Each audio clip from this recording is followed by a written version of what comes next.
My husband abandoned me and our 3 children for his young secretary, claiming I was broken and couldn't give him the family he deserved.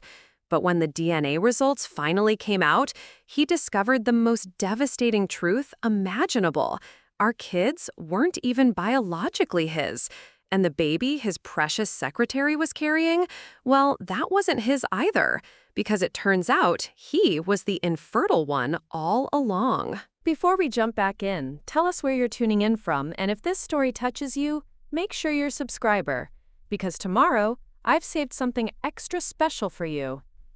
Tell us a duh. Holding these test results in my trembling hands, my heart pounding with a mixture of vindication and disbelief. For 2 years, Ander Michaels had made me believe I was defective, that my body had failed our marriage, that I was the reason our family felt incomplete to him. He had humiliated me in front of friends, dismissed my tears, and ultimately discarded me like I was nothing more than a broken appliance that couldn't perform its basic function. But the truth, the earth-shattering, soul-crushing truth, was something he never saw coming. Ander thought he had everything figured out in his twisted mind. I was Susan Fontaine Michaels, the woman who had supposedly failed him, the wife whose body had turned their marriage into a disappointment. In his version of reality, I was the obstacle standing between him and the perfect family he felt he deserved. So without hesitation, without even a shred of remorse, he had walked away from me and our 3 beautiful children, Emma, age 8, Lucas, age 6, and little Sophie, just 4 years old, leaving us with nothing but his cruel accusations and a completely shattered life. What he didn't know, what he couldn't have possibly imagined, was that before he discarded us like we were nothing, I had already uncovered a truth that would obliterate his entire world just as thoroughly as he had destroyed mine. But let me take you back to the beginning, before the lies unraveled, before the betrayal cut so deep it left permanent scars, before I discovered just how catastrophically wrong Ander had been about everything. There was a time, not so long ago, when I genuinely believed that Ander and I were destined to grow old together, that we were building something beautiful and lasting.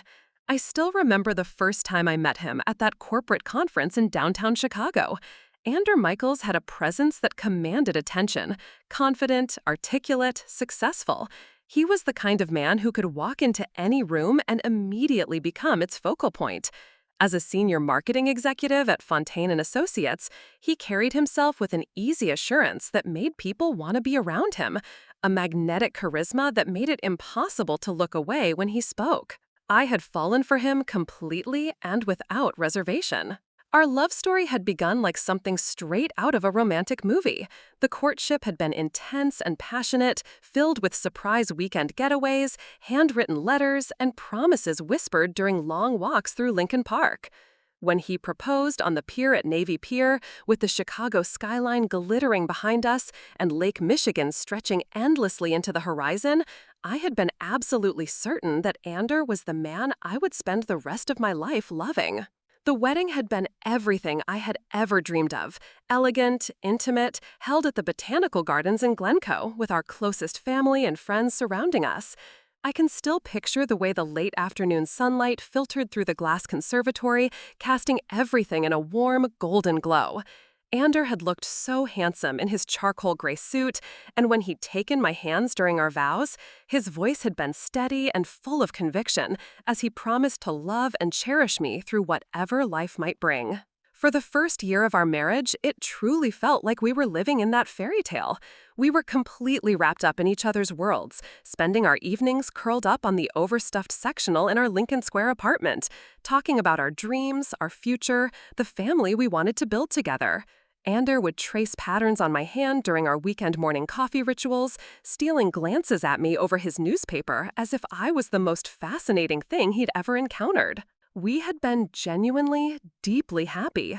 And then, slowly but unmistakably, everything began to change. It started so subtly that I almost missed it at first. Ander began staying late at the office more frequently, claiming that the new account he was managing required extra attention. His goodnight kisses became more perfunctory, his weekend attention more distracted. When I would ask him about his day over dinner, his responses grew shorter, less detailed, as if sharing the mundane moments of his life with me had become a chore rather than a pleasure. I convinced myself it was normal, that the intense honeymoon phase of our relationship was simply evolving into something more mature and sustainable. Every marriage went through adjustments, right? This was just the natural progression of two people learning to build a life together. But then, the silences grew longer and more uncomfortable. I started noticing the way Ander would check his phone constantly during our conversations, his fingers moving quickly across the screen as he typed responses to messages that apparently couldn't wait. When I asked who he was texting so urgently, he would offer vague explanations about work emergencies or important client communications that needed immediate attention. The first real crack in my denial came on a Thursday evening in October. I had spent the entire afternoon preparing Anders' favorite meal, braised short ribs with garlic mashed potatoes and roasted Brussels sprouts, hoping to recreate one of those intimate evenings we used to share so effortlessly. I had lit candles, opened a bottle of the Cabernet we'd been saving for a special occasion, and even put on the blue dress he'd always said made my eyes look stunning. But when Ander walked through the door that night, he barely glanced at the carefully set table or acknowledged the effort I'd put into the evening. Instead, he headed straight for the shower, mumbling something about being exhausted and needing to decompress. We ate in near silence, the weight of unspoken words hanging heavy between us like a storm cloud ready to burst.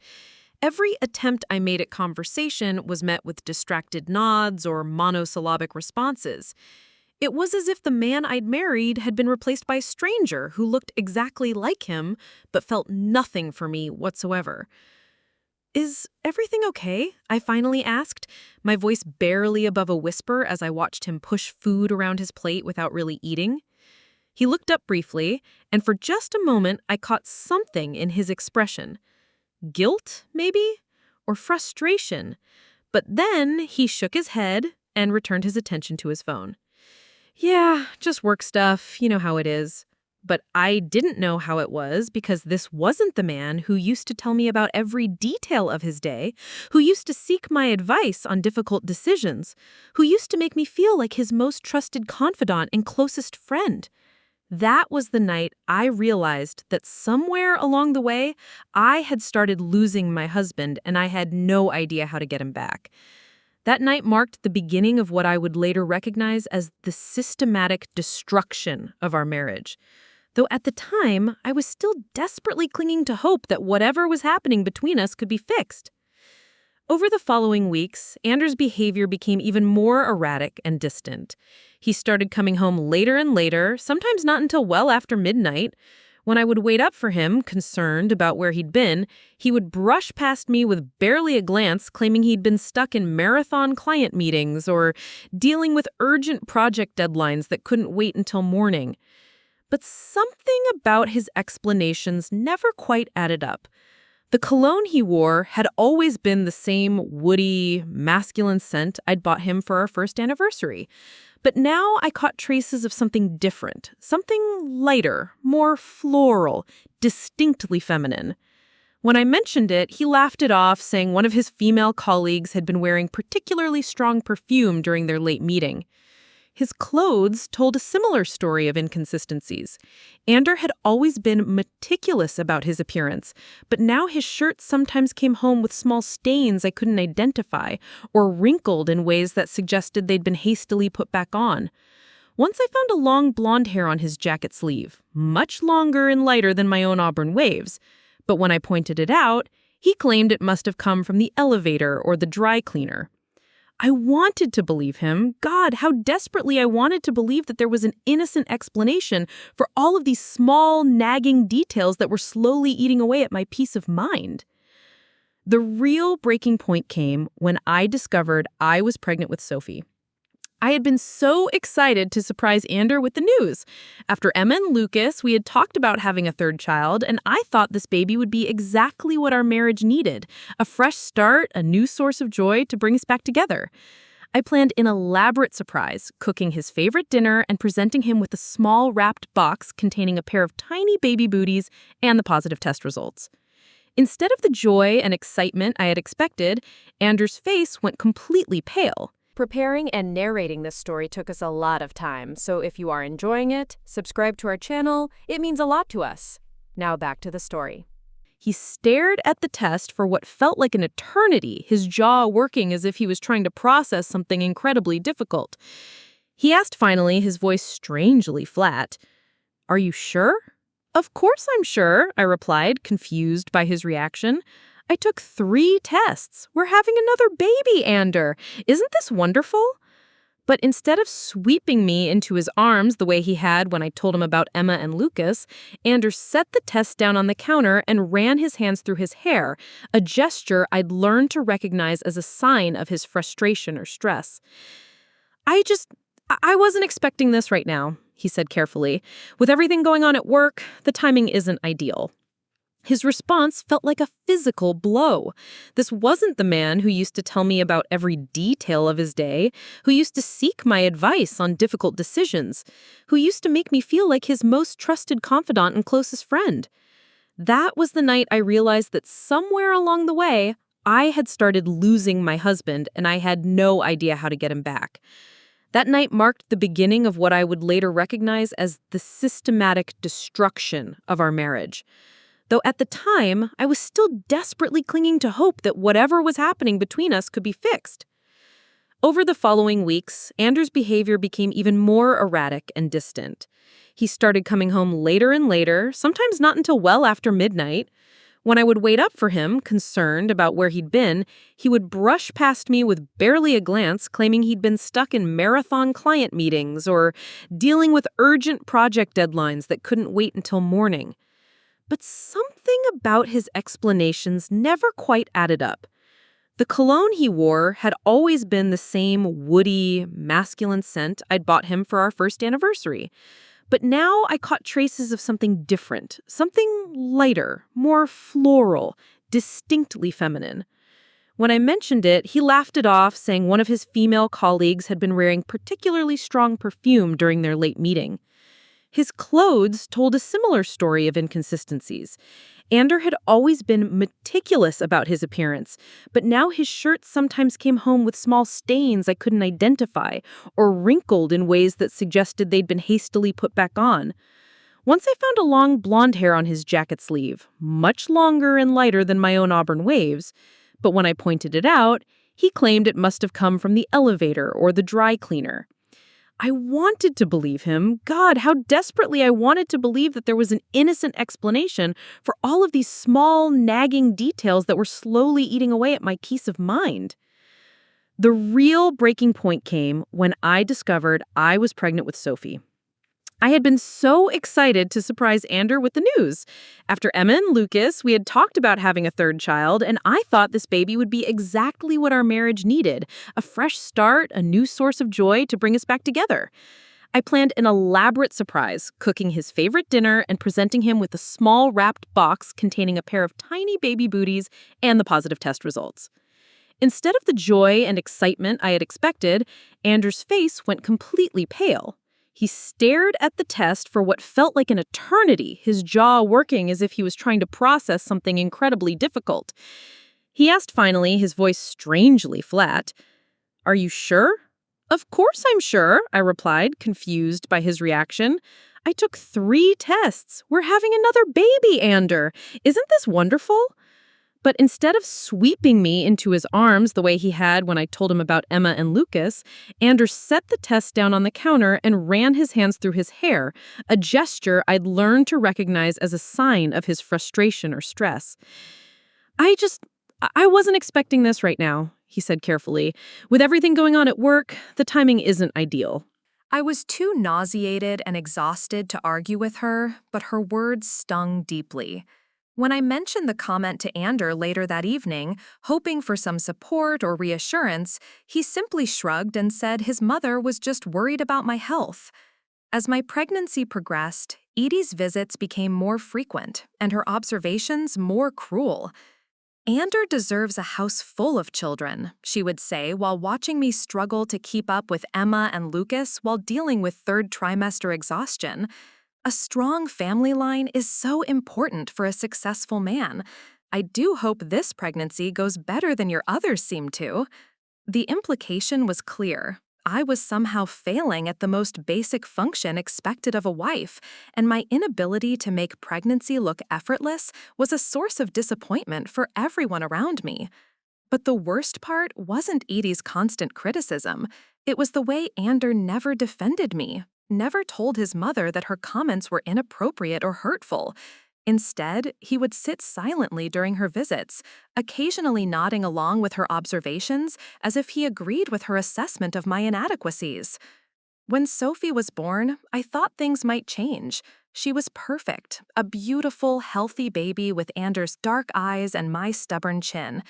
I had expected her arrival to soften whatever had hardened in Anders' heart, to remind him of why we had wanted to build a family together in the first place. For a brief moment, it seemed like it might work.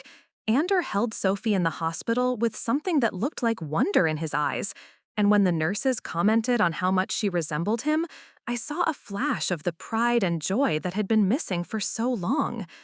But that moment of connection was fleeting.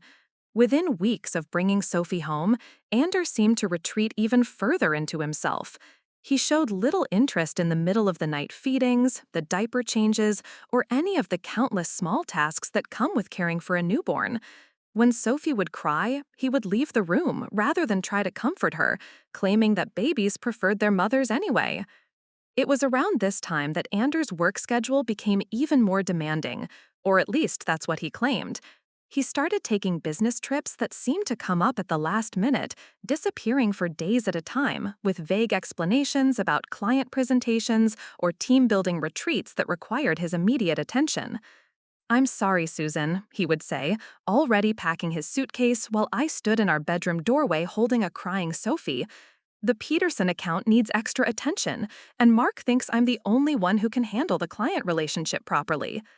Mark Jerome was Anders' direct supervisor, a man I'd met only a handful of times at company events.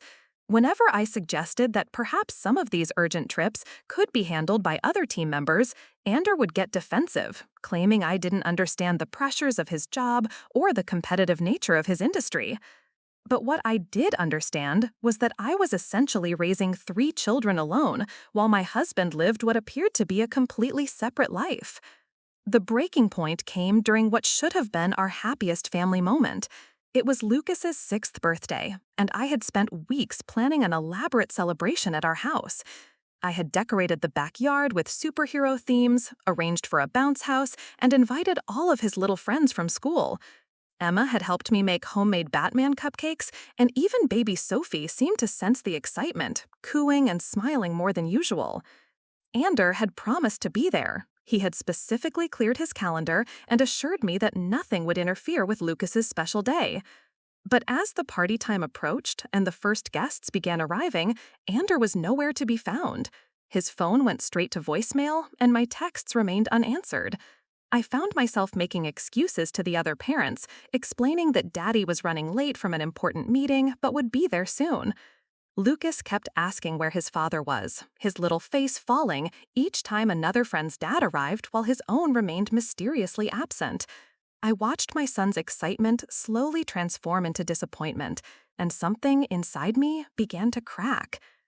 Ander finally showed up 3 hours later, just as we were cleaning up the last of the party debris. He walked into the backyard with his tie loosened and his hair slightly disheveled, offering a perfunctory apology about an emergency client crisis that had required his immediate attention. "Sorry I'm late, buddy," he said to Lucas, ruffling his hair in a gesture that felt more obligatory than affectionate. But Lucas, with the brutal honesty that only children possess, looked up to his father and said, "You missed my whole party. Tommy's dad helped us with the piñata, and Sarah's dad fixed the bounce house when it got a hole. Where were you?" The hurt in my son's voice was unmistakable, and for a moment, I thought I saw something like guilt flash across Anders' face. But instead of apologizing sincerely or trying to make it up to Lucas, he deflected. "Sometimes grown-ups have to do important things, Lucas. You'll understand when you're older." That night, after the children were finally asleep, I confronted Ander directly. "This can't continue," I said, finding him in his home office, supposedly catching up on emails. "You missed your son's entire birthday party. Do you understand how that felt for him? For me? Ander didn't even look up from his laptop screen. It was one party, Susan. There will be other birthdays. That's not the point, I replied, my voice rising despite my efforts to stay calm. You're never here anymore. The kids barely see you, and when you are home, you act like we're strangers. What's happening to us? Finally, he looked at me, and what I saw in his eyes was something I'd never seen before: cold indifference. Maybe, he said slowly, the problem is that you expect too much. Not every man wants to spend his evenings changing diapers and playing pretend. Some of us have actual responsibilities. His words hit me like a physical slap. This was the man who had once told me that being a father was the most important role he could ever have, who had spent hours reading parenting books and researching the best ways to support child development. Since when is taking care of your own children not an actual responsibility? I asked, my voice barely above a whisper. Ander closed his laptop with a sharp snap. Since I started realizing that maybe I want more from my life than this endless cycle of domestic obligations. Some women make family life feel effortless and joyful. Others— He let the sentence hang in the air, but his meaning was crystal clear. That night, I lay awake staring at the ceiling while Ander slept peacefully beside me, and I finally admitted to myself what I had been trying to deny for months. My husband was having an affair. The realization didn't come as a shock, exactly. All the signs had been there. The late nights, the mysterious phone calls, the sudden disinterest in our family life, the way he seemed to find fault with everything I did. But acknowledging it felt like stepping off a cliff into free fall. I spent the next few days in a strange state of numbness, going through the motions of caring for the children and managing our household, while my mind raced with questions I wasn't sure I wanted answered. Who was she? How long had it been going on? Did he love her? Was he planning to leave us? The answer to that last question came sooner than I expected. It was a Tuesday evening in November when Ander came home with an expression I'd never seen before. Determined, almost relieved, as if he'd finally made a decision he'd been wrestling with for a long time. "Susan," he said, not even bothering to take off his coat, "we need to talk." The way he said those 4 words made my blood run cold. There was a finality in his tone that told me everything I needed to know before he even opened his mouth to continue. I was in the kitchen, cleaning up after dinner, while the kids watched a movie in the living room. Sophie was in her high chair, contentedly mashing Cheerios between her tiny fingers, while Emma and Lucas were curled up on the couch arguing over which cartoon to watch next. It was such a normal, domestic scene, the kind of evening that Ander had once smiled with contentment. But now, as he stood in the doorway, still wearing his expensive charcoal suit, he looked at our family life with something that resembled disgust. "We need to talk," he repeated when I didn't immediately respond, my hands frozen around the plate that I'd been washing. "About what?" I asked, though part of me already knew. There was something in his posture, the way he was holding himself apart from us, that suggested this conversation had been rehearsed. About us. About this marriage. About the fact that it's not working anymore. I set the plate down carefully in the sink, my hands trembling slightly. "What do you mean it's not working? We can fix whatever's wrong, Ander. We can go to counseling. We can—" "No, Susan." His voice was firm, cutting through my desperate suggestions. "We can't fix this, because the problem isn't something that can be counseled away. The problem is fundamental." He moved into the kitchen then, but kept the island between us, as if he needed a physical barrier to have this conversation. Behind us, I could hear the cheerful sounds of the kids' cartoon, a stark contrast to the horrible tension building in our kitchen. "I've been doing a lot of thinking," Ander continued, his voice taking on the measured tone he used in business presentations. "About what I want from my life, about what makes me happy, about what kind of future I want to build. And apparently that future doesn't include your wife and children." The words came out sharper than I intended, but I was starting to feel a familiar surge of anger cutting through my shock. It's not that simple, he said, though he had the grace to look slightly uncomfortable. I care about you, Susan. I care about the kids. But caring about someone and being able to build a life with them are two different things. I stared at him, this man I had loved so completely, trying to understand when he had become such a stranger. What are you saying exactly? Ander took a deep breath, as if he was preparing to deliver a presentation to a difficult client. I'm saying that I think we want different things. You seem content with this. He gestured around our kitchen, encompassing our entire domestic life in one dismissive wave. But I need more. More than a family who loves you, more than children who worship the ground you walk on, more than a wife who has spent the last 8 years trying to build a life with you. For the first time since he'd started this conversation, Ander looked directly at me, and what I saw in his eyes was something I'd never seen before. Pity. Susan, you're a good mother. No one could deny that, but being a good mother isn't the same as being a good wife.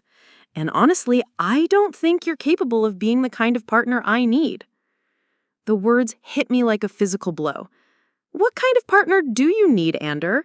Because I thought I was being exactly the kind of partner you wanted when we got married. I thought we wanted the same things. We did want the same things, he agreed. Or at least, I thought we did. But people change. People grow. And sometimes they grow in different directions. There was something in the way he said it that made me suspicious.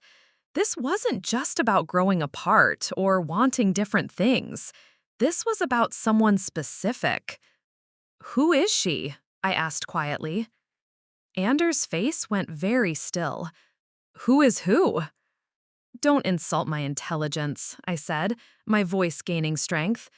"The late nights, the business trips, the way you can barely stand to touch me anymore. There's someone else.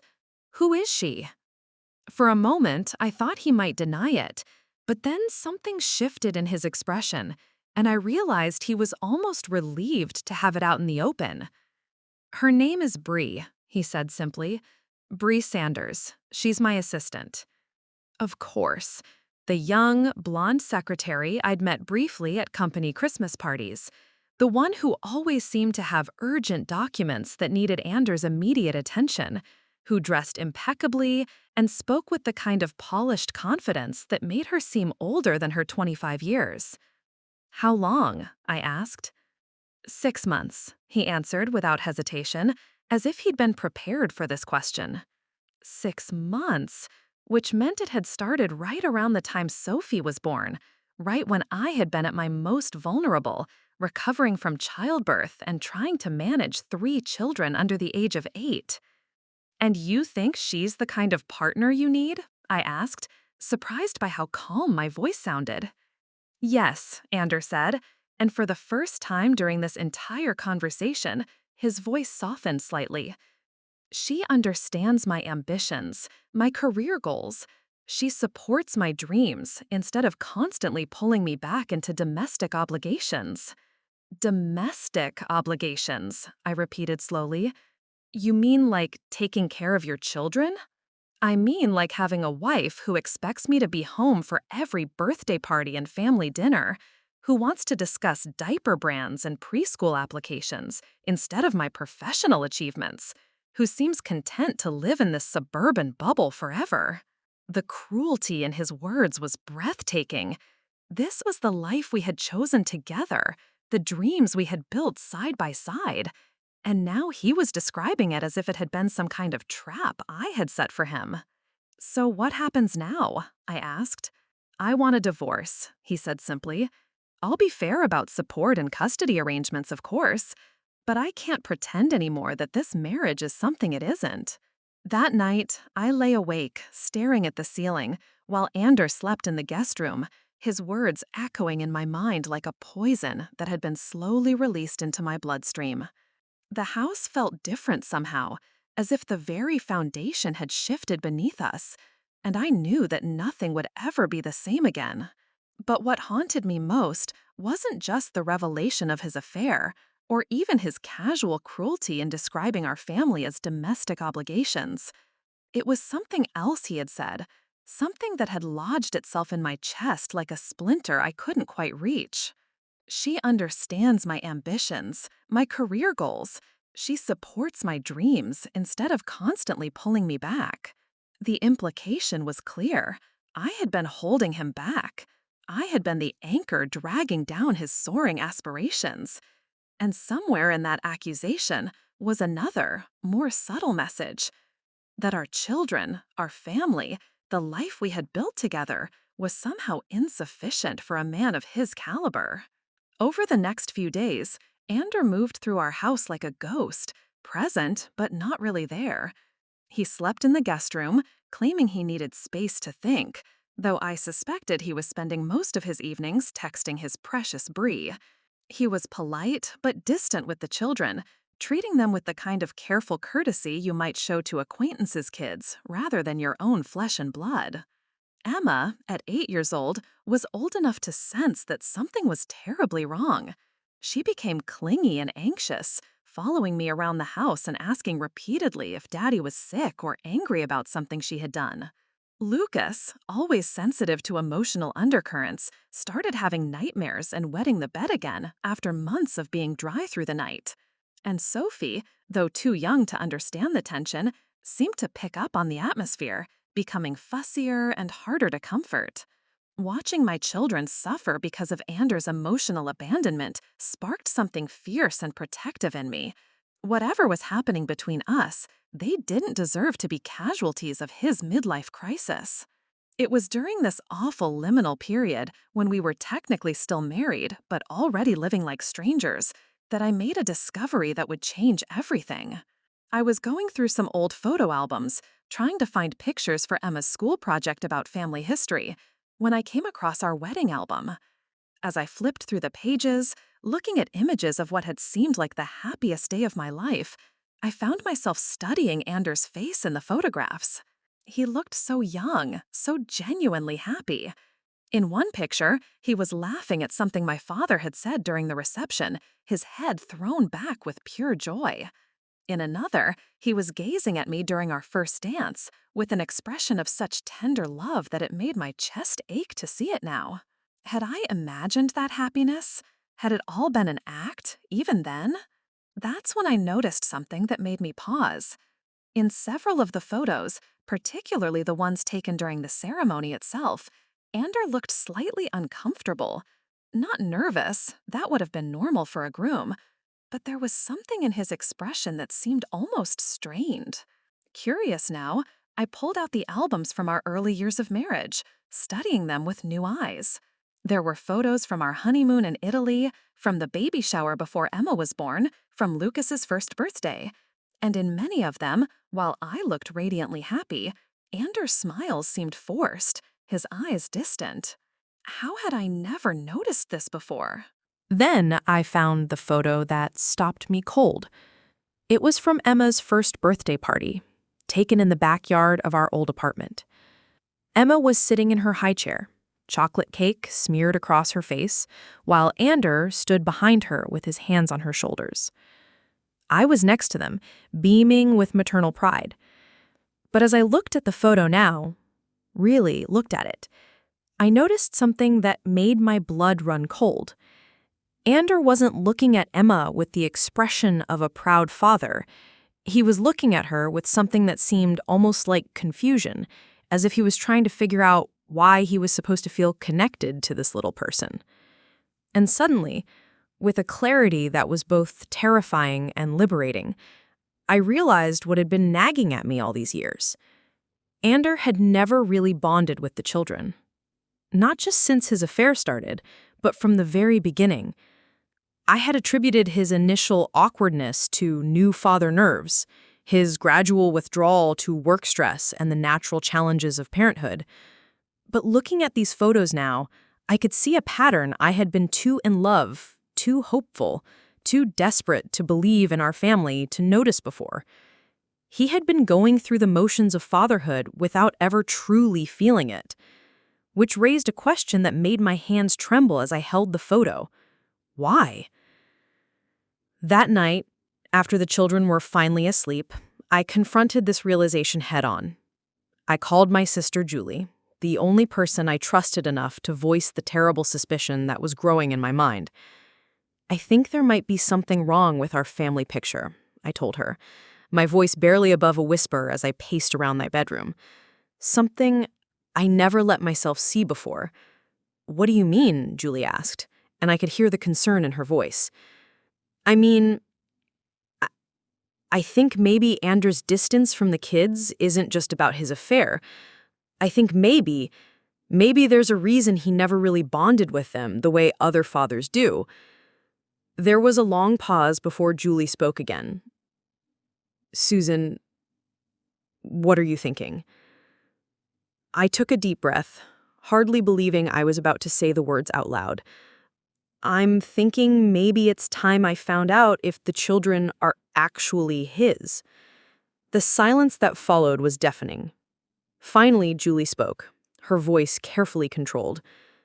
"How long have you been wondering about this?" "I haven't been," I admitted. "Not consciously.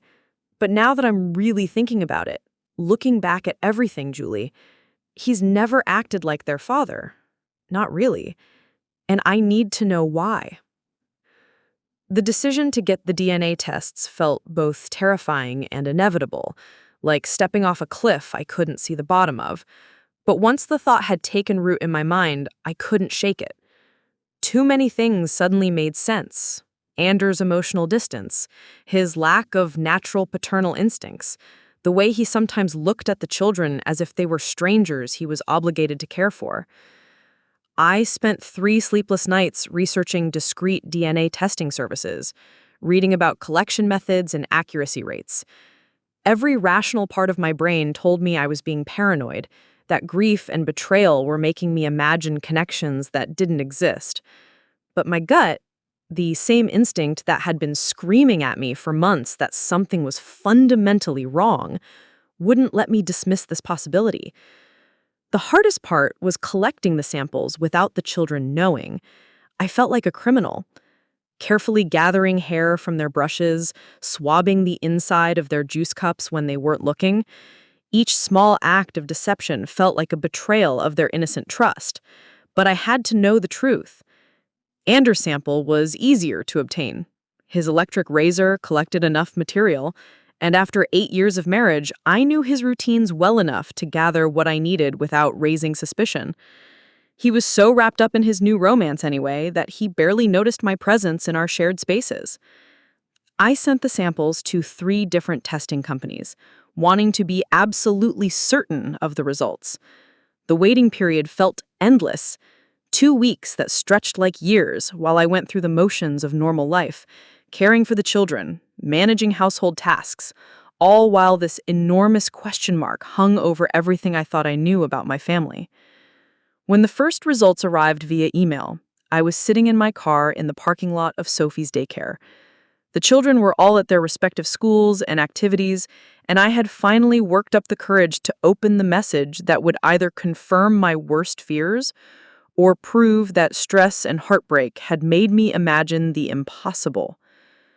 My hands shook as I read the first line. The alleged father is excluded as the biological father of the tested child. Emma. The test showed that Anders was not Emma's biological father. I stared at the screen until the words blurred together, my mind struggling to process what I was seeing. With trembling fingers, I opened the second email. Lucas. Same result. Then the third. Sophie. The conclusion was identical across all 3 tests. None of my children were biologically Anders. I sat in that parking lot for nearly an hour, watching other parents pick up their children, going about their normal Tuesday afternoon routines, while my entire world restructured itself around this devastating revelation. How was this possible? I had never had an affair, never been with anyone else during our marriage. The only explanation was that Anders himself was sterile. The word hit me like a physical blow. Anders was infertile and had been throughout our entire marriage. which meant that every cruel comment about my supposed inability to give him children, every accusation that I was somehow defective, every moment of shame and self-doubt he had caused me to feel, all of it had been projection. He was the one who couldn't have children. He was the one whose body had failed our marriage. And somehow, on some level, he must have known or at least suspected this truth, which explained his emotional distance from the kids, his inability to bond with them the way natural fathers do. But if Ander wasn't their father, then who was? The answer came to me slowly, pieces of memory clicking into place like a puzzle I hadn't realized I was solving. Dr. Carl Fontaine, my fertility specialist from years ago when we had been trying to get pregnant with Emma. The handsome, compassionate doctor who had been so understanding about our difficulties conceiving, who had suggested a series of procedures and treatments that I had undergone while Ander waited in the lobby. Dr. Fontaine, who had assured me that the artificial insemination procedures he was performing would give us the family we dreamed of, who had explained that sometimes the male partner sample needed to be enhanced with donor material to improve the chances of success, who had been so confident that his methods would work and had been right. I had gotten pregnant with Emma within 2 months of starting treatment. And then, when we had wanted more children, we had returned to Dr. Fontaine for Lucas and later for Sophie. Each time he had used the same enhanced procedures. Each time I had gotten pregnant quickly and easily. I had never questioned the science behind it. I had been so grateful to finally be having the babies we wanted that I hadn't thought to ask for details about exactly whose genetic material was being used to create our children. Now I understood why Ander had never truly bonded with them. On some instinctive level, he had known they weren't his. The revelation about Dr. Fontaine sent me spiraling into a new kind of shock. I drove home in a daze, my mind racing through implications I wasn't ready to fully process. If my suspicions were correct, if Dr. Fontaine had used his own genetic material instead of properly sourced donor sperm, then my children weren't just not Anders, they were the products of a massive medical deception that had been perpetrated against both of us. But as devastating as this discovery was, it also gave me something I hadn't expected: power. For months, Ander had been systematically destroying my self-worth, making me believe that I was the broken one, the failure, the reason our marriage and family weren't enough for him. He had left me feeling like damaged goods, discarded for a younger, more fertile woman who could supposedly give him what I couldn't. Now I knew the truth. Ander was the infertile one. Ander was the one whose body had failed to create the children he claimed to want so desperately. And if my suspicions about his precious Bree were correct, if she was indeed pregnant as the office gossips had been whispering, then her baby wasn't his either. That evening, I watched Ander interact with the children during what he had announced would be one of his last dinners at home before moving out permanently.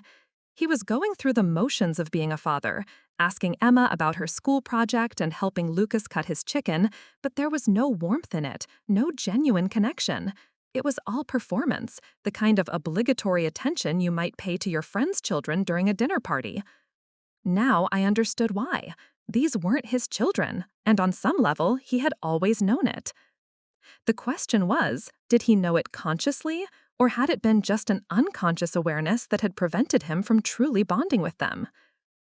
After the children were in bed, I made a decision that would change everything. I was going to confront him, but not in the way he expected. I wasn't going to scream or cry or beg him to reconsider leaving us. Instead, I was going to give him exactly what he thought he wanted, with one small addition: the truth. I found him in his home office, presumably texting with Bree, though he quickly minimized his phone screen when I knocked on the doorframe. "Can we talk?" I asked, my voice carefully neutral. He looked surprised by my calm tone. For the past week, our few interactions had been tense and emotional, filled with my desperate attempts to understand what had gone wrong and his increasingly cold responses. "Of course," he said, gesturing to the chair across from his desk. "What's on your mind?" I sat down and looked at him, really looked at him, for what felt like the first time in months. Ander was still handsome, still carried himself with that confident air that had first attracted me, but now I could see the selfishness in his features, the weakness disguised as strength, the cowardice he dressed up as ambition. Ander shifted uncomfortably in his chair. Susan, I don't think that's entirely fair. And I interrupted smoothly, someone who actually loves his children, someone who doesn't see family life as a burden to be endured, someone who doesn't blame his wife for problems that were never her fault to begin with. Something in my tone must have alerted him that this conversation was heading somewhere he hadn't anticipated, because his expression became more guarded. What are you trying to say?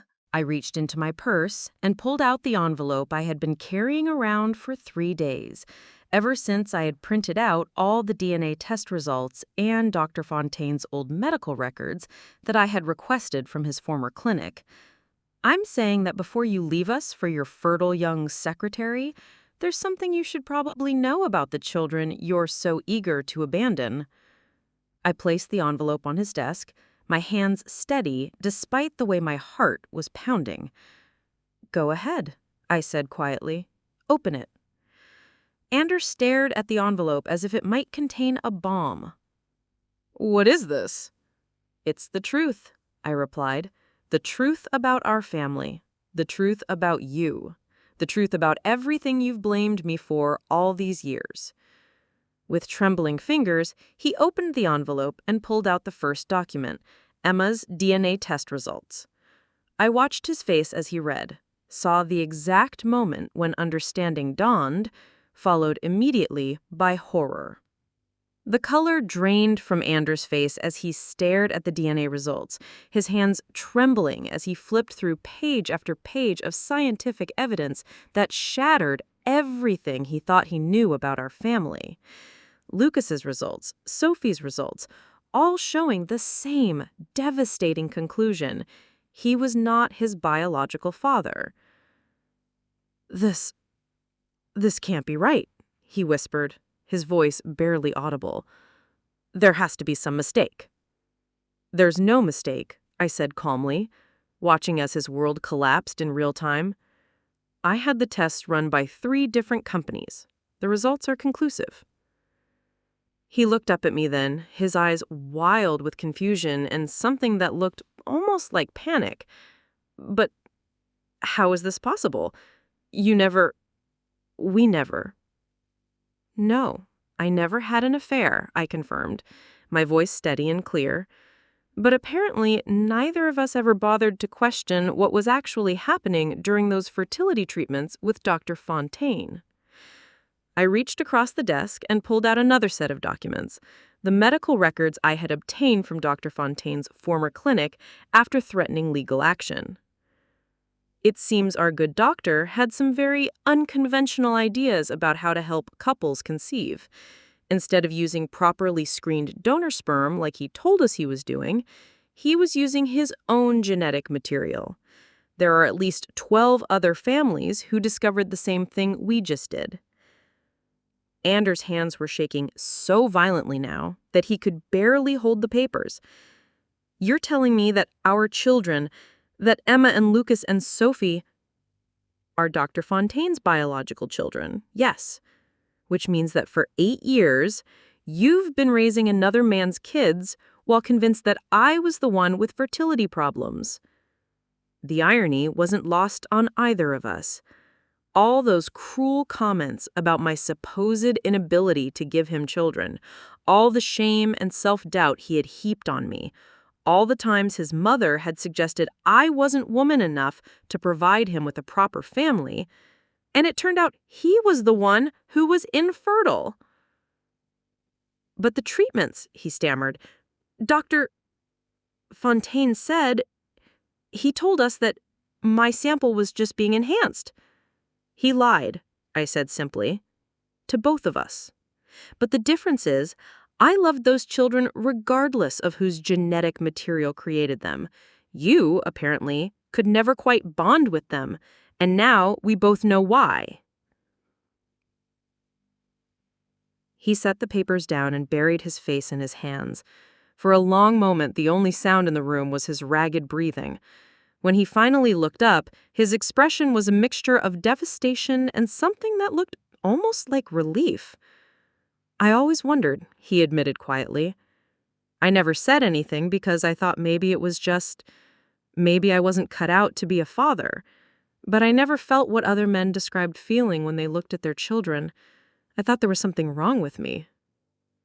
"There is something wrong with you," I said, my voice hardening. "But it's not your inability to father children biologically. It's your complete lack of loyalty, compassion, or integrity. Those children have loved you unconditionally for their entire lives, and you're abandoning them for a woman who you think can give you something you've never actually been able to create?" His head snapped up. "What do you mean?" I smiled then, a cold, satisfied expression that I felt down to my bones. "I mean your precious Bree, Ander, the fertile young woman who's supposedly carrying your baby. Well, I have some news about that too." I pulled out my phone and showed him a screenshot I had taken earlier that day, a social media post from one of Bree's friends congratulating her on her pregnancy and mentioning how excited she was that her boyfriend Carl was going to be such a great father. Carl, not Ander. "It seems your secretary has been just as deceptive as you have been," I continued, watching as this final revelation hit him like a physical blow. "She's pregnant all right, but the baby isn't yours. Just like our children aren't yours, just like you're never going to have biological children with anyone. Because the problem was never with me, Ander. It was always with you." He stared at the phone screen, then back at the DNA results, then at me. I could see his mind racing, trying to process the magnitude of his miscalculations. "So, let me make sure I understand this correctly," I said, my voice dripping with the satisfaction of long-delayed justice.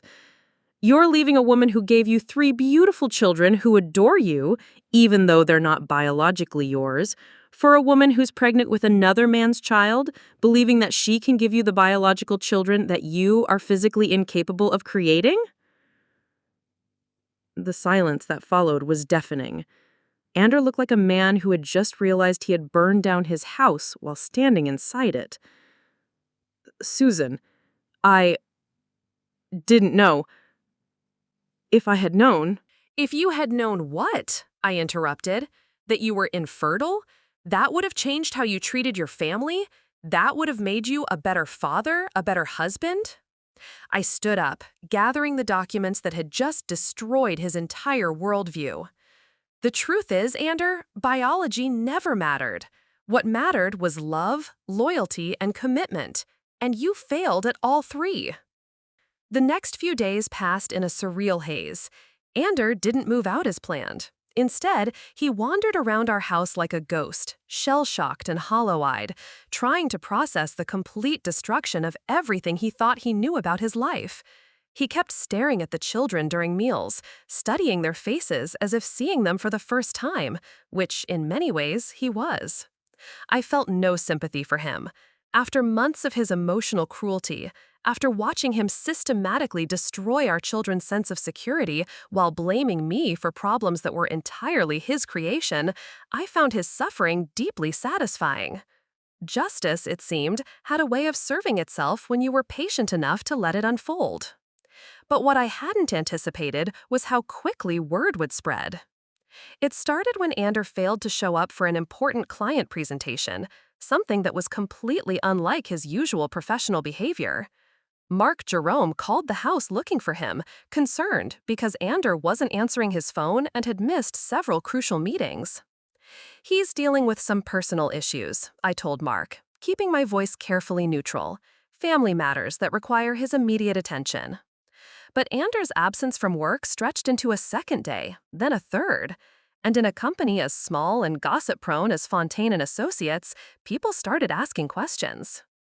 It was Bree who inadvertently started the chain reaction that would bring everything into the light.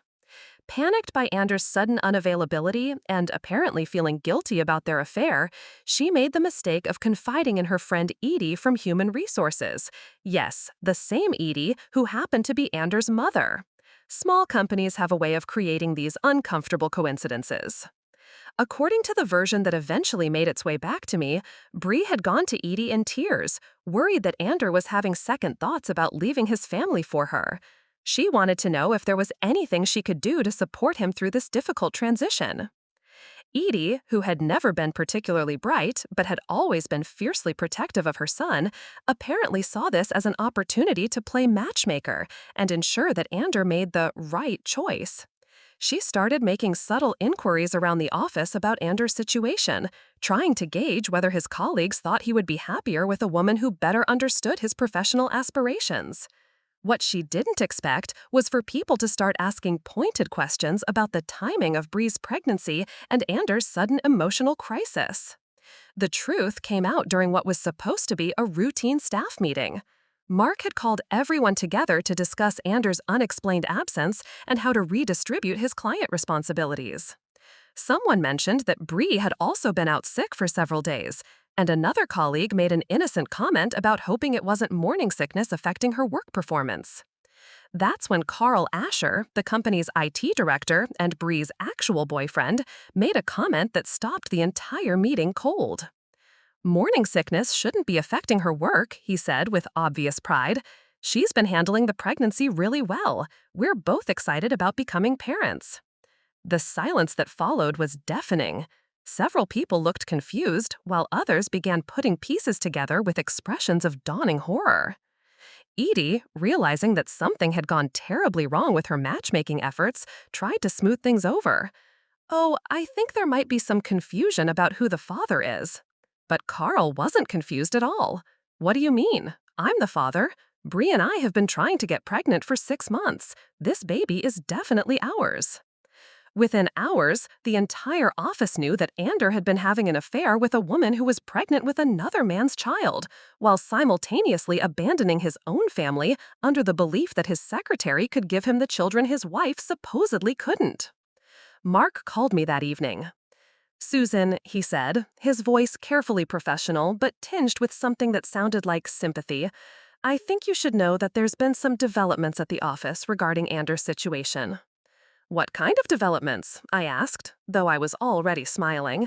I had a feeling that Anders' carefully constructed facade was about to crumble in the most public way possible.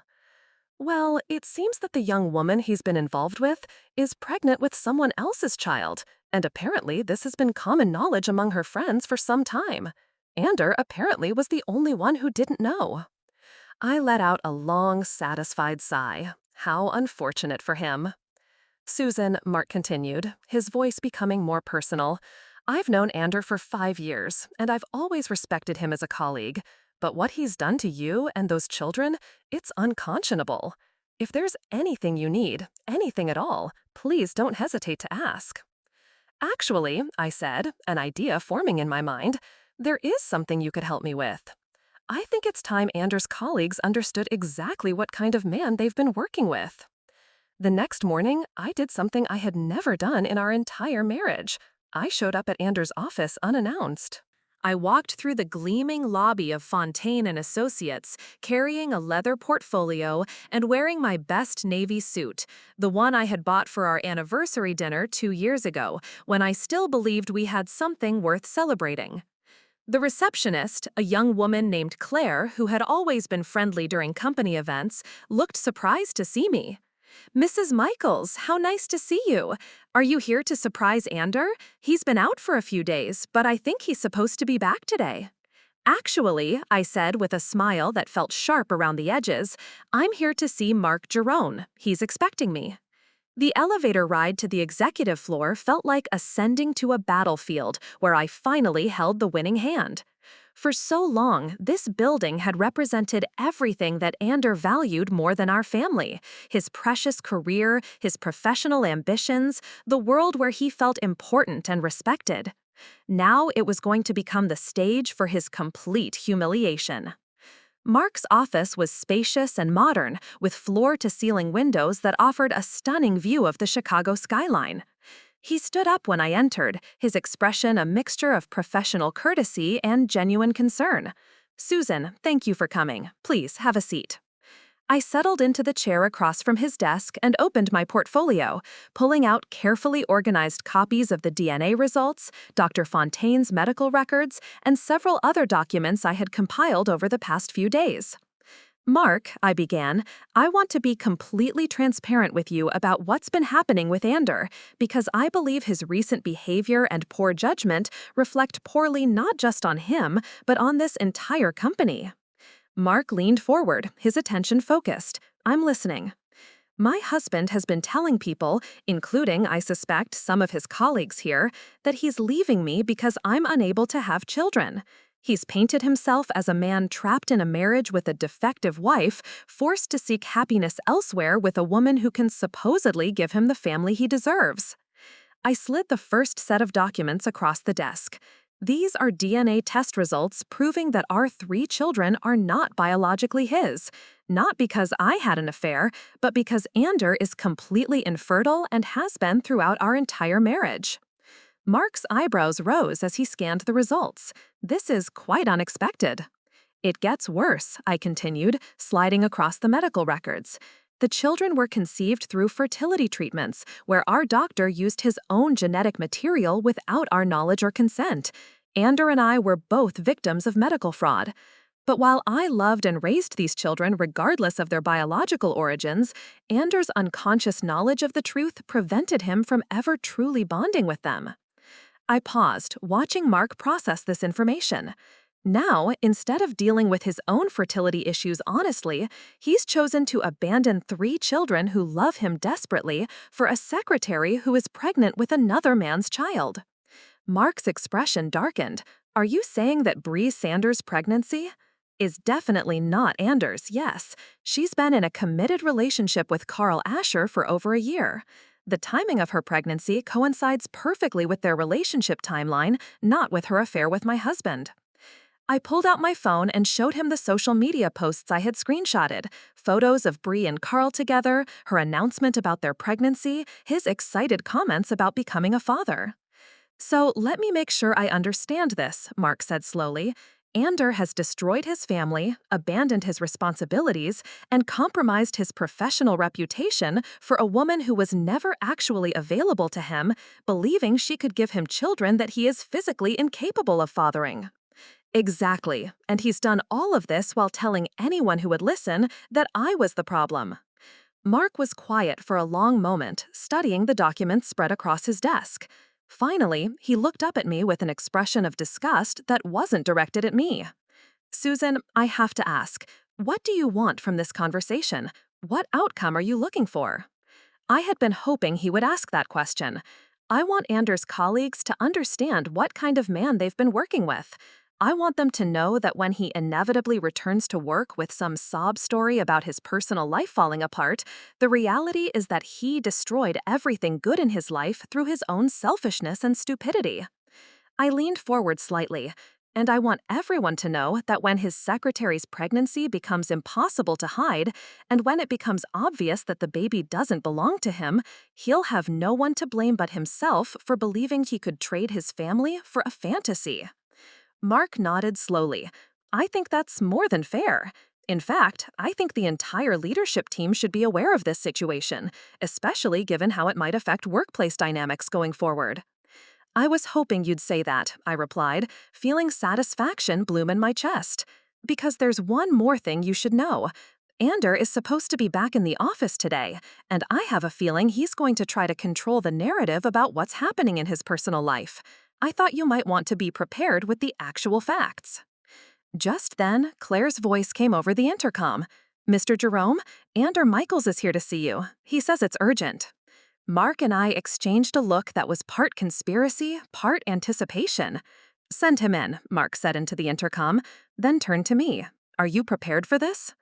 "I've been preparing for this moment for months," I replied, settling back in my chair with the confidence of someone who held all the winning cards. The door opened, and Ander walked in. looking haggard and disheveled in a way I had never seen before. His usually immaculate appearance was replaced by wrinkled clothes, stubble, and the hollow-eyed look of a man who hadn't slept in days.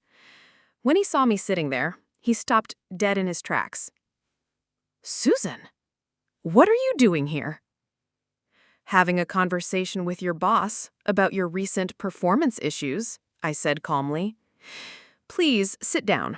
I think you'll find this discussion illuminating." Ander looked between Mark and me, clearly trying to assess the situation. He took the remaining chair, his movements cautious and uncertain. "Mark," he began, his voice taking on the smooth, professional tone he used when trying to manage difficult clients. "I know I've been out unexpectedly, and I apologize for any inconvenience. I've been dealing with some personal matters that required immediate attention." "Yes," Mark said dryly. "Your wife was just explaining those personal matters to me. Quite thoroughly, actually." The color drained from Anders' face. "What exactly has she told you?" I opened my portfolio again, pulling out a fresh set of the documents I had shown Mark. "I've told him the truth, Ander. All of it." I slid the papers across to him, watching him stare at them with the same horror he had shown 3 days earlier. "I've explained about your infertility, about the children's actual parentage, and about your secretary's pregnancy." Anders' hands trembled as he picked up the DNA results. "Susan, please, this is a private family matter. It doesn't need to involve." "It stopped being a private family matter when you started telling your colleagues that you were leaving me because I couldn't give you children. When you made me the villain in your story to justify your affair." Mark leaned forward, his expression stern. "Ander, is it true that you've been having an affair with Bree Sanders?" Anders' jaw worked silently for a moment before he nodded reluctantly. "Yes, but..." "And is it true that you believed she was pregnant with your child?" Another nod, this one barely perceptible. "And now you've discovered that not only is the baby not yours, but that you're completely infertile and have been throughout your marriage?" The silence that followed was deafening. Anders seemed to shrink in his chair, the weight of his miscalculations crushing him visibly.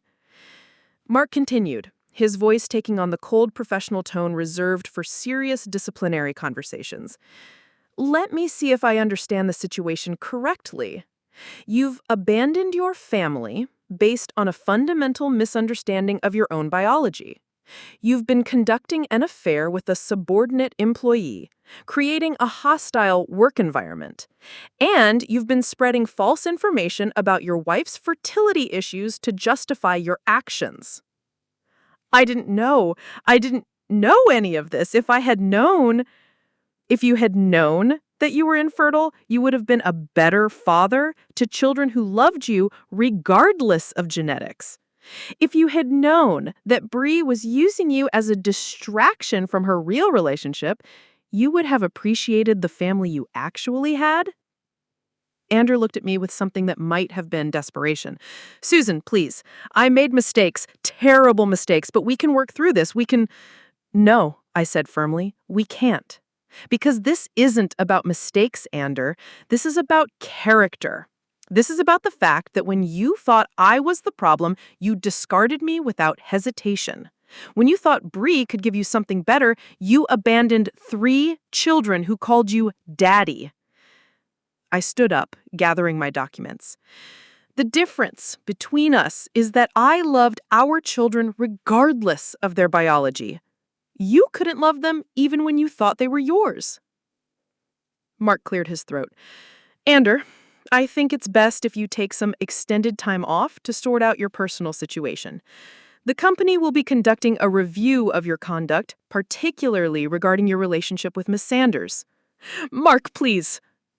But Mark held up a hand. "The review will determine whether your actions constitute grounds for termination. In the meantime, I suggest you focus on the mess you've made of your personal life."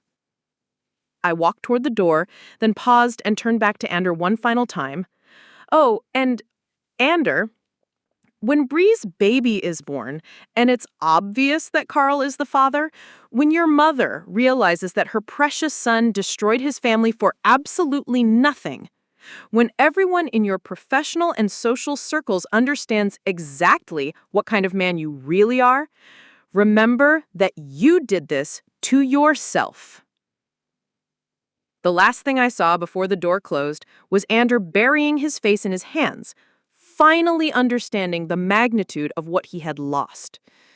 And for the first time in months, I felt truly free. Walking out of that office building felt like stepping into a completely different life. The autumn air was crisp and clean, and for the first time in months, I could breathe deeply without feeling like there was a weight pressing down on my chest. I had spent so long carrying the burden of Ander's accusations, his cruelty, his systematic destruction of my self-worth, that I had forgotten what it felt like to stand tall with the truth on my side. But my work wasn't finished yet. That evening, I called Julie and asked her to watch the children for a few hours. I have one more stop to make, and then this nightmare will finally be over. Julie arrived within 30 minutes, taking one look at my face and immediately understanding that something significant had shifted. "You look different," she said, studying me carefully. "Stronger." "I feel different," I admitted.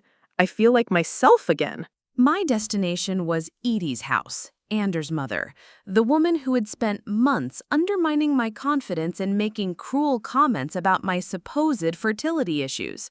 If anyone deserved to know the truth about her precious son's spectacular failure, it was the woman who had been his most enthusiastic enabler. Edie lived in a pristine suburban home that perfectly reflected her personality. Everything was immaculate, expensive, and designed to impress rather than provide comfort. When she opened the door and saw me standing on her porch, her expression immediately became guarded. "Susan," she said, her voice carefully neutral. "This is unexpected. Is everything all right?" "Actually, Edie, everything is perfect. May I come in? I have some news about Ander that I think you'll find very interesting." She hesitated for a moment, clearly sensing that this conversation wasn't going to go the way she expected, but her curiosity won out. "Of course, come in." Her living room was a showcase of beige and gold, with family photos prominently displayed on every surface. Most of them featured Ander at various stages of his life, graduating from college, accepting business awards, looking successful and confident. Notably absent were any recent photos of him with our children. "Can I offer you some tea?" Edie asked, maintaining the pretense of politeness even though I could see the tension in her shoulders. "No, thank you. I won't be staying long.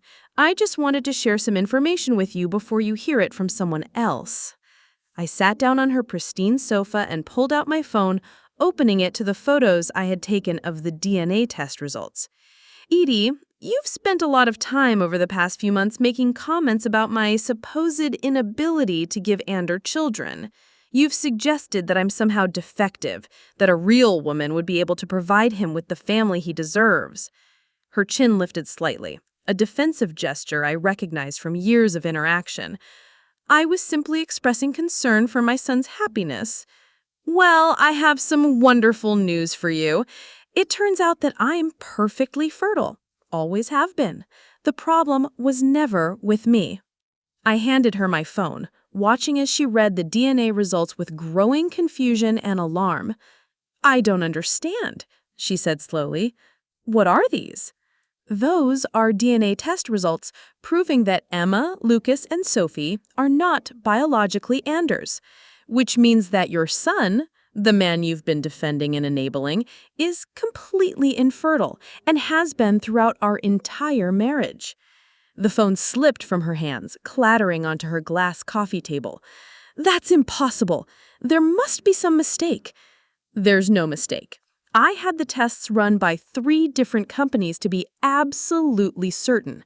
Your son cannot father children, Edie. He never could.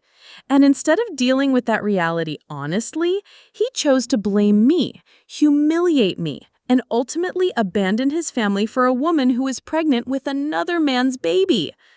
Edie's face had gone completely white. Another man's baby?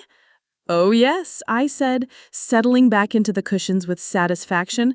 Your son's precious secretary, the woman he's been having an affair with, the one who's supposedly pregnant with the child he could never give me, well, she's been in a committed relationship with her actual boyfriend for over a year. The baby is definitely not Anders. I watched as the implications crashed over her like a wave. This woman who had spent months making me feel small and inadequate was finally understanding that her son had destroyed everything good in his life based on lies and delusions. So let me make sure you understand the situation, I continued, my voice taking on the same cold tone she had used with me so many times. Your son abandoned 3 beautiful children who loved him unconditionally based on fertility issues that were entirely his own fault. He threw away a devoted wife who had given him 8 years of love and loyalty. And he did all of this for a woman who was never actually available to him and a baby that could never be his. Edie opened and closed her mouth several times, but no words came out. I thought you should know, I said, standing up and smoothing my skirt, so that when he comes crawling back to you for support and sympathy, you'll understand exactly what kind of man you raised. The fallout from my revelations spread through Anders' life like wildfire through dry grass. Within a week, the entire story had made its way through his professional and social circles, each retelling adding new layers of humiliation to his already devastating situation. Mark had been true to his word about informing the company's leadership team. By Friday, Ander had been placed on indefinite administrative leave pending a full investigation into his conduct with Bree. The official reason given to staff was violations of company policy regarding workplace relationships. But everyone knew the real story. In a small company like Fontaine & Associates, secrets had a very short shelf life. Bree, meanwhile, had requested an immediate transfer to a different department after the truth about her pregnancy became public knowledge. According to the office gossip that Julie had been feeding me through her friend who worked in accounting, Bree was mortified that her private relationship had become the subject of company-wide speculation.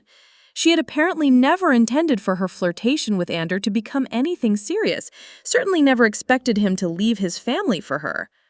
Carl, her actual boyfriend, had initially been confused by all the drama, but ultimately found the situation more amusing than threatening. I never saw Ander as competition, he had allegedly told their mutual friends.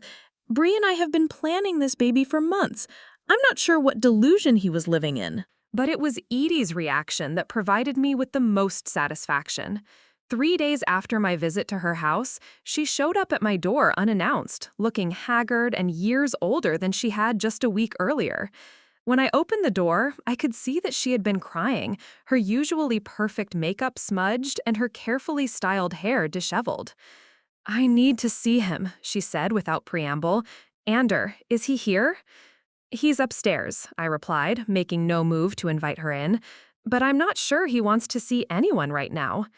"Please, Susan," she said, and for the first time in the 8 years I had known her, Edie Michaels looked genuinely humble.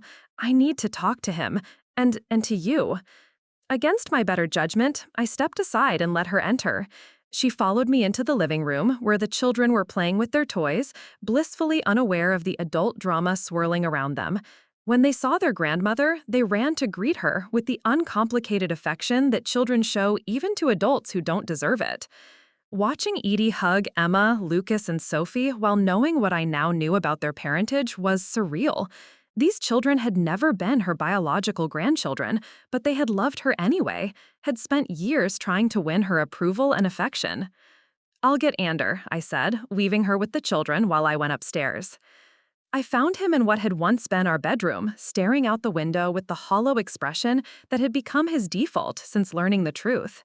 He had aged years in just a week, the confident, arrogant man I had married, replaced by someone who looked broken and lost. "Your mother is here," I told him. "She wants to talk to you." He turned to look at me, his eyes filled with something that might have been hope. "Did she say what about?" I imagine it's about the fact that she spent months insulting me for fertility problems that were actually yours, I replied without sympathy. Or maybe about how she encouraged you to abandon your family for a fantasy that was never real. Ander winced but followed me downstairs. When he saw his mother sitting on our couch with Sophie on her lap, something in his expression softened slightly. "Mom," he said quietly. Edie looked up at him, her eyes immediately filling with tears. "Oh, Ander, what have you done?" The conversation that followed was one of the most uncomfortable I had ever witnessed.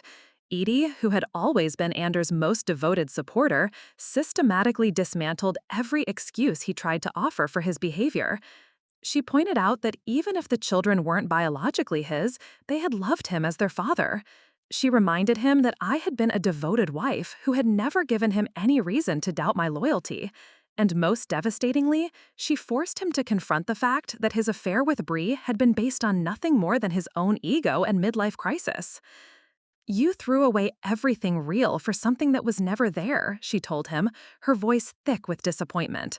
"Those children upstairs call you daddy, and you walked away from them like they meant nothing."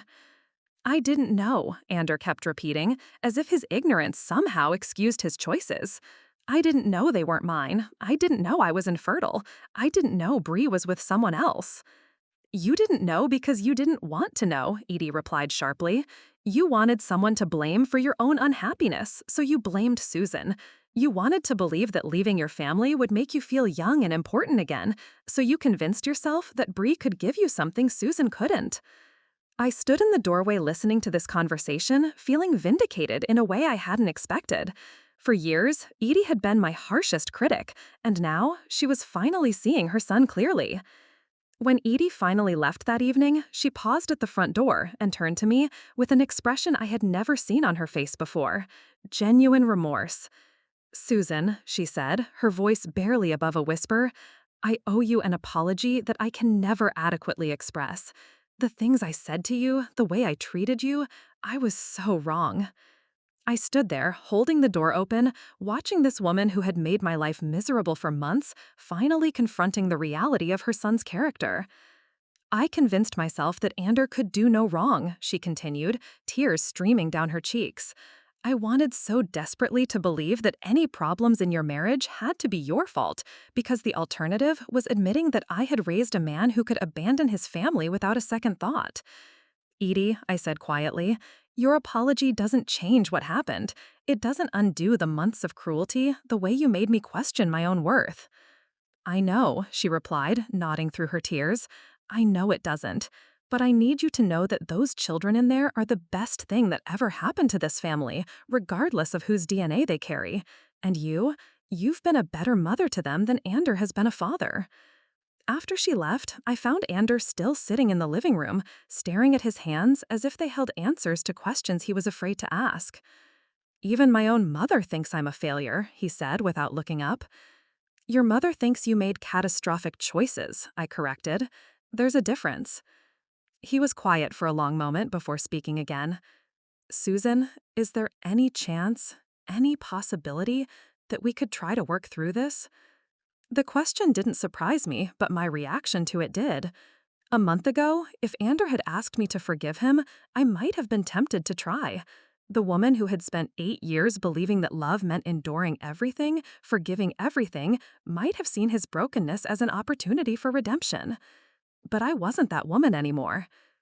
"No, Ander," I said with a clarity that surprised us both. "No, Ander," I said, "there isn't." "But the children—" The children deserve better than a father who sees them as burdens to be endured, I interrupted. They deserve better than parents who stay together out of obligation or guilt. And frankly, so do I. He looked up at me then, and I saw something in his eyes that looked almost like panic. What does that mean? It means that I'm filing for divorce. It means that I'm going to build a life for myself and the children that doesn't include someone who sees us as obstacles to his happiness. "Susan, please," he said, standing up as if he was going to reach for me. "I made mistakes, terrible mistakes, but we have a history. We have 8 years together. That has to count for something." "It does count for something," I agreed. It counts as 8 years of my life that I'll never get back. 8 years of trying to be enough for someone who was never capable of appreciating what he had. The divorce proceedings that followed were swift and surprisingly uncontested. Ander, perhaps realizing that he had no moral ground to stand on, agreed to every term I proposed. I got the house, primary custody of the children, and more than generous financial support. He got supervised visitation rights and the freedom to rebuild his shattered reputation if he could. But the most satisfying part of the entire process came 3 months later when Bree's baby was born. Carl had been posting updates throughout the pregnancy, sharing ultrasound photos and excitement about becoming a father. When little James Carl Asher finally arrived, the family resemblance was unmistakable. The baby looked exactly like Carl, with his dark hair and distinctive nose, making it impossible for anyone to claim confusion about paternity. Ander, who had apparently been harboring some last desperate hope that the timing might work out in his favor, was finally forced to confront the absolute finality of his situation. He had destroyed his family for a woman who had never belonged to him, believing she could give him children he could never have, only to watch her build the exact life he had always claimed to want with someone else.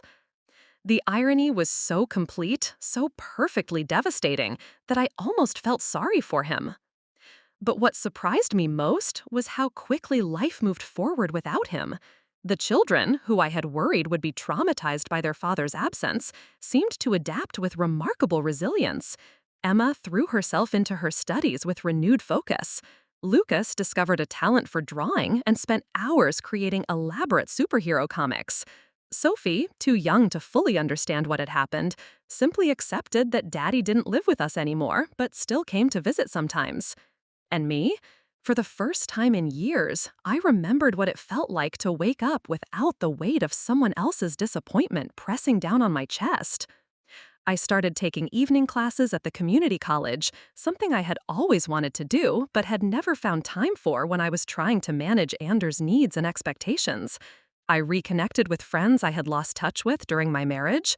I began to rediscover the woman I had been before I became Mrs. Ander Michaels.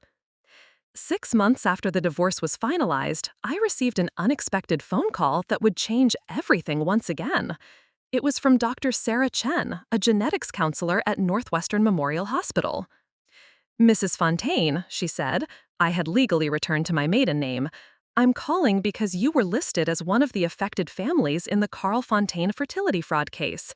We've been conducting follow-up DNA analysis for all the children involved, and I have some additional information that I think you'll want to hear." My heart started racing. I had thought we were done with revelations, that all the truth had finally come to light. What kind of additional information?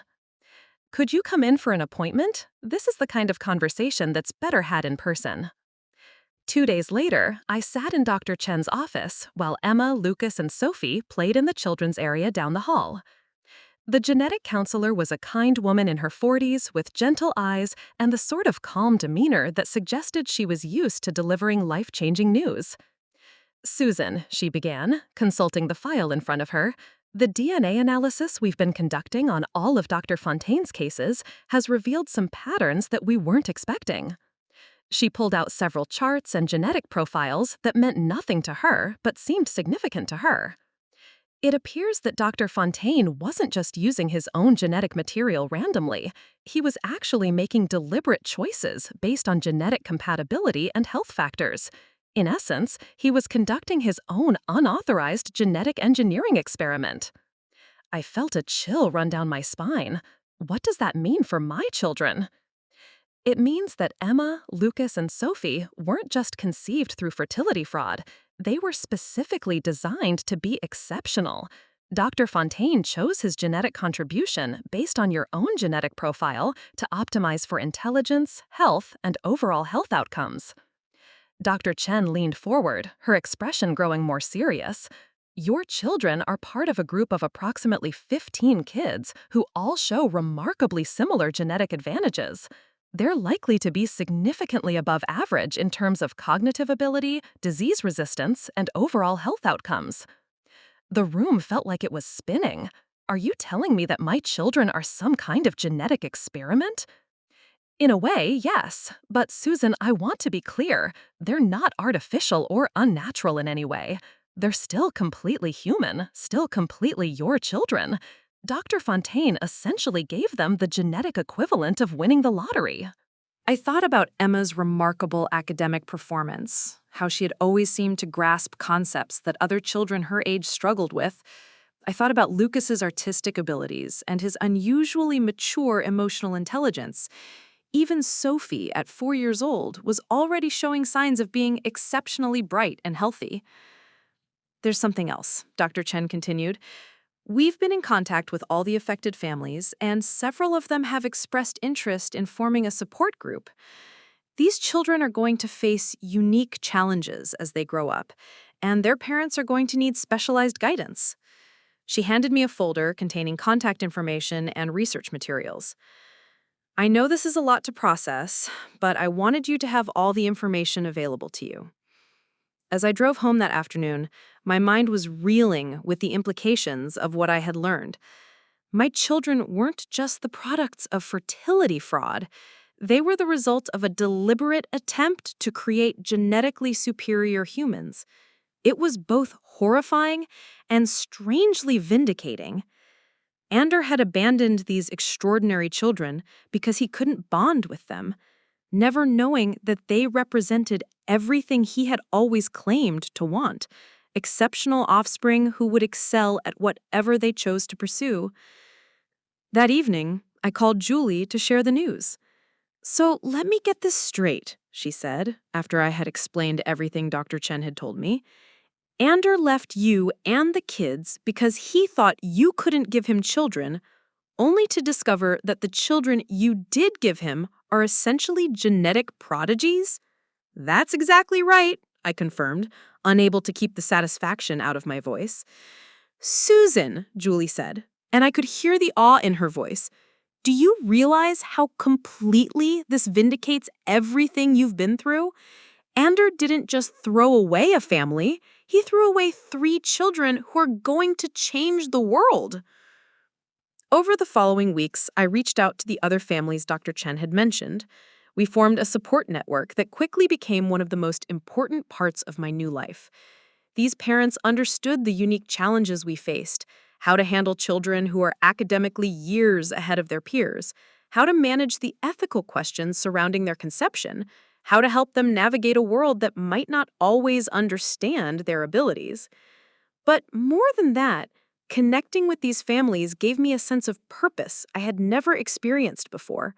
We weren't just raising children, we were raising the next generation of leaders, innovators, and changemakers. And Ander? He was completely excluded from all of it. The transformation in our lives over the next year was nothing short of remarkable. Emma was accepted into a gifted program that challenged her in ways I had never imagined possible.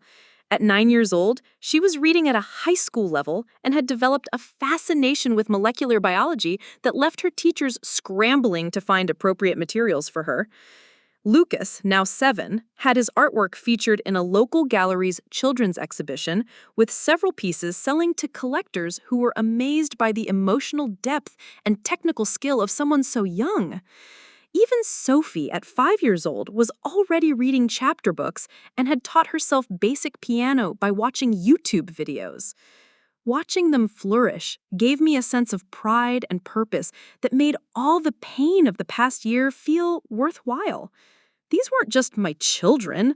They were extraordinary human beings who were going to contribute something meaningful to the world.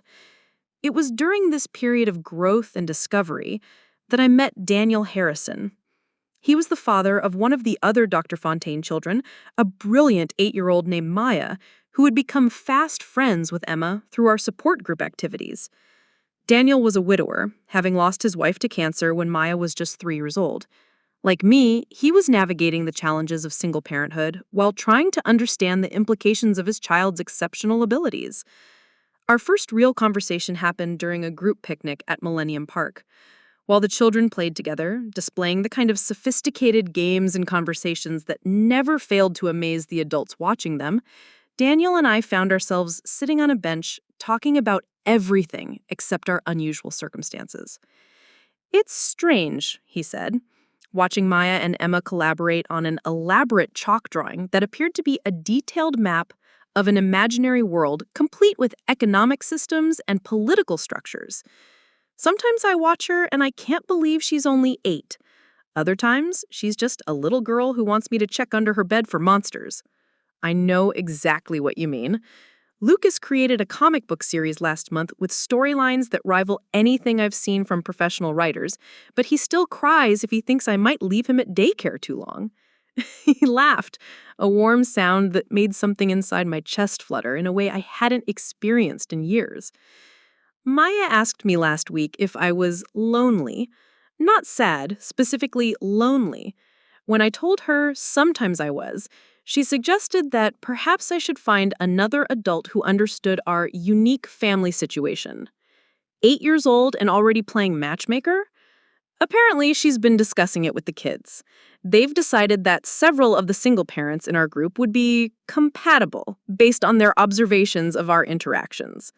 I found myself smiling genuinely for the first time in months. Emma mentioned something similar. She said she thought you seemed intellectually stimulating and that Maya needed additional maternal guidance figures. Intellectually stimulating, Daniel repeated, grinning. High praise from a 9-year-old who's reading graduate-level textbooks. Over the following months, Daniel and I began spending more time together outside of the group activities. We discovered that we shared not just the unique challenges of raising exceptional children, but also similar values, interests, and dreams for the future. He was kind, patient, and genuinely fascinated by my children's abilities in a way that felt supportive rather than overwhelming.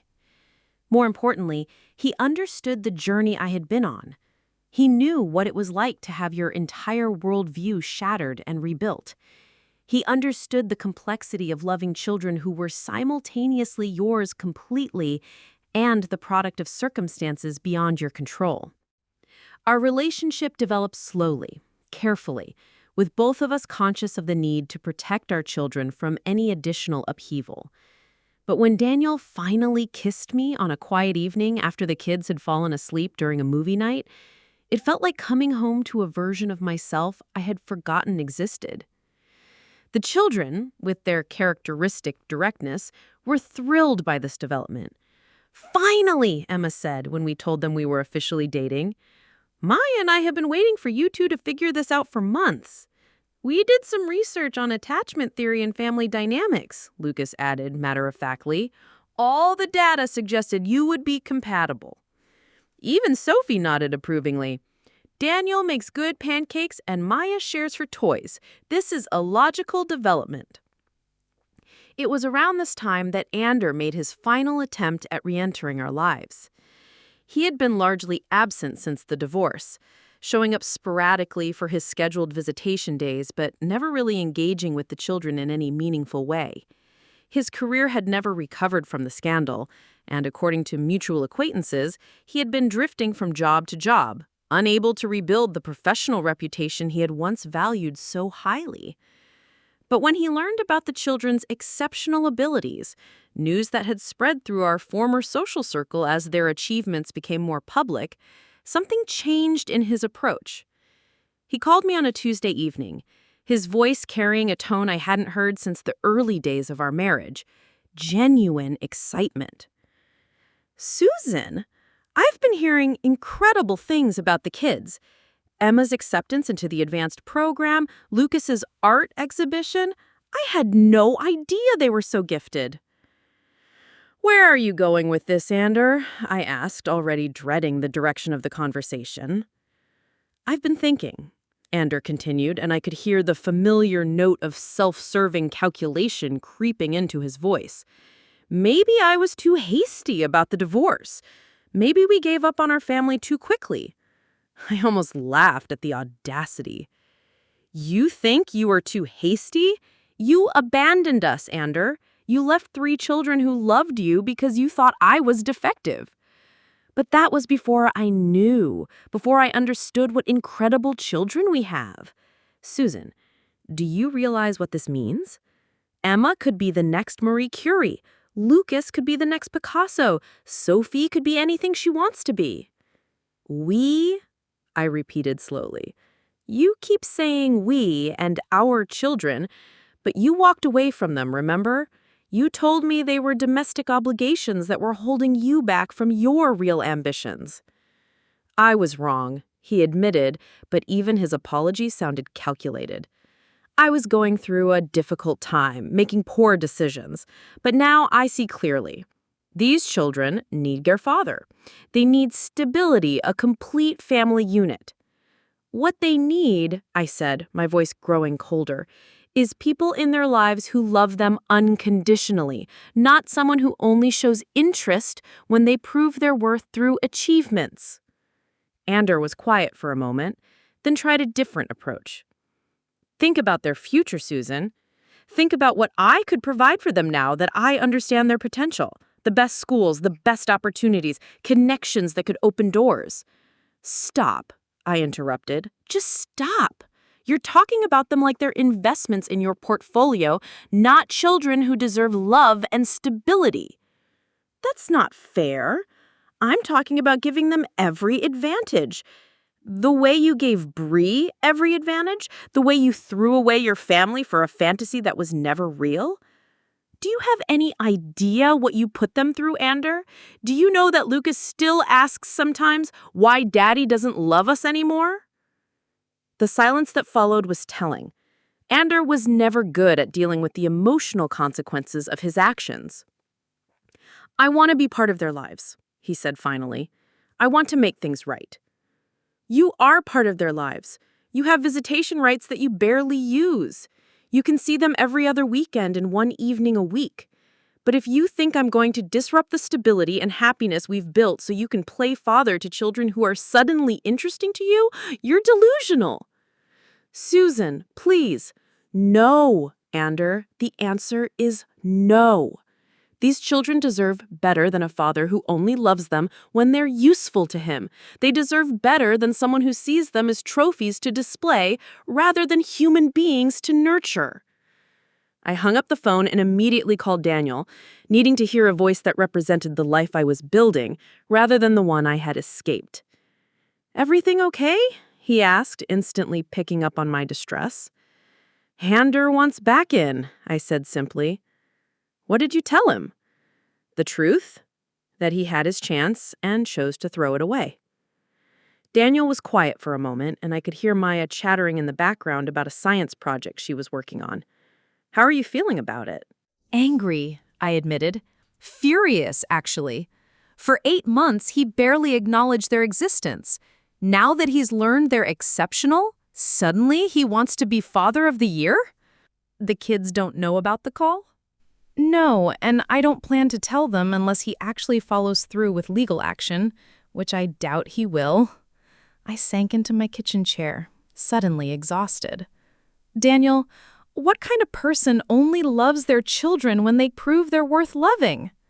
The kind of person who sees people as extensions of himself, rather than individuals deserving of respect, he replied without hesitation. Maya went through something similar with her maternal grandparents after Sarah died.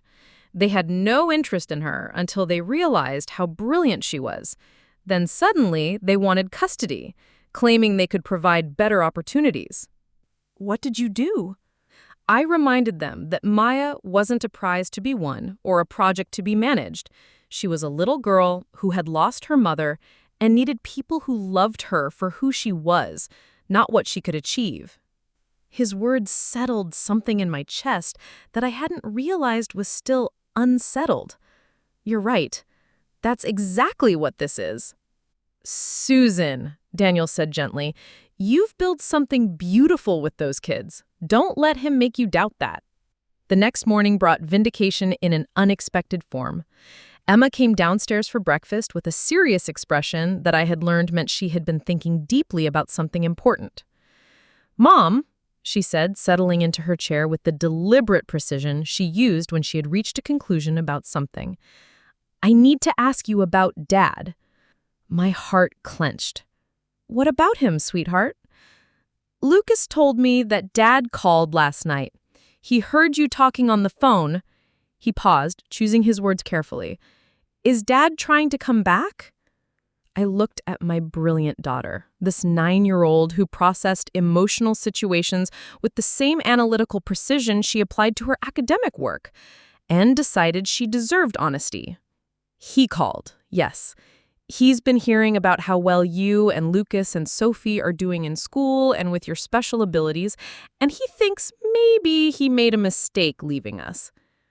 Emma nodded slowly, as if this confirmed something she had already suspected. But he didn't think he made a mistake when he thought we were just regular kids? The question hit me like a physical blow. Not because it was unexpected, but because it was so perfectly, devastatingly accurate. No, sweetheart, he didn't. Emma was quiet for a long moment, staring into her cereal bowl. When she looked up, her expression was sad but resolute. Then he doesn't really love us, does he? He loves what we can do, but not who we are. Out of the mouths of babes, my 9-year-old daughter had just articulated something that had taken me months of therapy and self-reflection to understand. I think you're absolutely right, I said softly. Good, because we already have people who love us for who we are. We don't need someone who only loves us for our report cards. 2 years passed in what felt like a beautiful blur of growth, discovery, and healing. Daniel and I had moved in together, creating a blended family that worked so seamlessly it sometimes took my breath away. Our children had adapted to their new family structure with the same remarkable resilience they showed in everything else, treating each other as siblings and referring to Daniel and I as their parents without any of the awkwardness I had feared. Emma, now 11, had been accepted to a prestigious STEM program for gifted children and was already conducting research projects that impressed her university-level mentors. Lucas, at 9, had published a children's book that had been picked up by a major publisher, with the proceeds going into a college fund that was growing faster than I had ever imagined possible. Sophie, at 7, was learning 3 languages simultaneously and had developed a passion for environmental science that led to her giving presentations at local elementary schools about climate change. But more importantly than their achievements, they were happy. They laughed easily, played with the unconscious joy that all children deserved, and had developed the kind of deep emotional security that came from knowing they were loved unconditionally. Daniel and I had quietly gotten engaged 6 months earlier, with a proposal that involved all 4 children presenting me with different reasons why their family would be statistically improved by making our relationship legally official. Maya had even created a PowerPoint presentation that included charts showing improved household efficiency and emotional stability metrics. We were planning a small ceremony for the following spring, something simple and focused on celebrating the family we had built together rather than the traditional wedding fanfare. It was during this period of contentment that I received the call that would provide the final perfect piece of closure to the nightmare that had started it all.